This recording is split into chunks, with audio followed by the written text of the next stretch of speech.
pheasant, shallot, cider, burning oak leaves. Took us, I think, 7 hours and produced 8 bites of food. Grant Achat's recipes are never actually what they seem, because this is a seemingly easy sounding dish. But you know, it's not easy.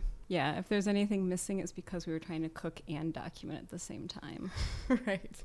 So in this blender, we have the cider apple, which is cooked with agar, which is sort of like gelatin and did not gel quite enough.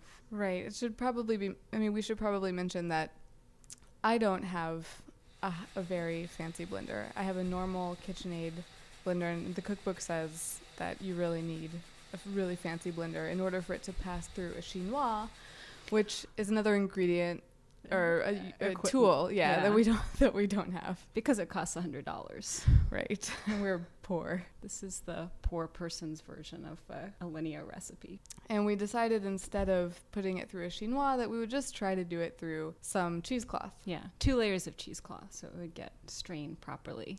Right. Which did not work. No. So we went with 1 layer of cheesecloth. Right. Us fumbling around there, we're trying to decide what to do as the gel is sitting there. We end up pulling out one of the layer of cheesecloth, and it ended up going through. I don't know if it ended up, really being as finely meshed as it needed to be. Maybe not, but it seemed smooth enough. It did. And I'm getting ready to do something really gross here on the video. It looks like I'm about to milk the udder of like a cheesecloth cider. I remember that. Thing that's going on. Again, our gel was kind of a disaster. But look at the form on that. That thing is not limp. Okay, that's inappropriate. Yeah, agar is a very strong substance, and it makes things, it's a solidifying agent, but we should have been using powder gel, because ours ended up being kind of mushy, which you'll see later on. But the book doesn't specify powder or flakes. It just says agar. While a couple of these things were in the oven or setting, we went on an adventure outside and picked oak twigs. We picked some kind of twigs. Yeah, they're probably not oak at all. We went out and grabbed some twigs, and here I am making skewers out of them with a vegetable peeler. The shallots looked and smelled really good. They were really good. And then we tried to cut them, and they were very, very soft, which could have been because we couldn't find gray shallots, which is what we were supposed to use. I've never seen them. I don't think they're available at all. Or it could be because maybe we cooked them too long. I don't know. But either way, there was no making cubes out of them. And those were hard to put onto the skewer. You sort of had to crumple them into a ball and just hope that they would be sticky enough to cling to the fake oak branch skewer. Yeah, stay on long enough to get dipped in the batter. Yeah. Now, another problem that we had was creating a serving device worthy of this haute cuisine. It was a challenge. We wanted to serve it upright like he does and be able to set the leaves on fire, because what fun is it if you can't set the leaves on fire? Yeah. Julie is making a base here out of 4 wine corks. And so later she would pierce this with several different wires that would hold the skewer upright, which we'll see later. Yeah, it was a little wobbly, but the concept worked pretty much. Now, Julia also brought a 70s era Seal-A-Meal 2, which we used instead of a vacuum seal. Right. So she is seen here. She didn't want to touch the pheasant with her hand, so she's using a paper towel to dust in salt and pepper. Emily also refused to touch the pheasant, just for the record.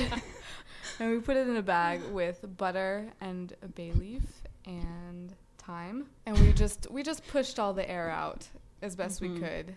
Sealed it with this, again, thing from the 70s, which actually worked. Yeah. And so this is for our homespun version of cooking en sous vide, which means basically cooking something in a bag with no air in it. We were very pleased to see that our meat came out perfectly. Mm-hmm. It was very delicious, and it really picked up a lot of the flavor of the thyme. I was really surprised. I mean, the flavor of the herbs, even though it wasn't rubbed in the herbs, they were just in the bag with the thing when it cooked. I was really surprised at how much of the flavor it retained. I mean, that was the sort of one of the 3 parts of the recipe we actually got right, or seemed to turn out right despite our lack of equipment or knowledge. Right. So our next disaster was the tempura base that we were going to be dipping these skewers into. Now, at the launch party that Wired Magazine threw for Ackett's, he said that this recipe alone was worth the price of the book. And it uses, the normal tempura things like flour and cornstarch, but it also throws in highly carbonated water. And that's where we hit our first snag. Where do you find highly carbonated water? So we use LaCroix, just standard water. It also is supposed to be very cold. We hit a disaster because Emily's husband drank the very cold one. It was drunk faster than we could save it. So we used slightly cold, highly carbonated. Well, perhaps carbonated water, and we measured it out just perfectly. And this is the result of those proportions. We got a paste very thick. So we just added water until we thought the consistency was about like a tempura batter would be. Yeah, but we had to add probably twice as much water, if not more. I nominate this as a misprint. So this is the lineup of everything that's going on the skewer. You have shallots, the pheasant, the cubes, which were only sort of cubes. Right. They were. You can see our fingerprints actually here. They were very difficult to put on because it was so soft. It hadn't really gelled enough. And here's our fake oak branch cooking there. The oil also spattered like crazy. Yeah. It was very hot. The first one we fed to our friends Josh and Anthony, they said that it tasted like an overcooked chicken McNugget, which was not pleasant to hear after 7 hours in the kitchen. So that's it. Pheasant, shallot, cider, and burning oak leaves.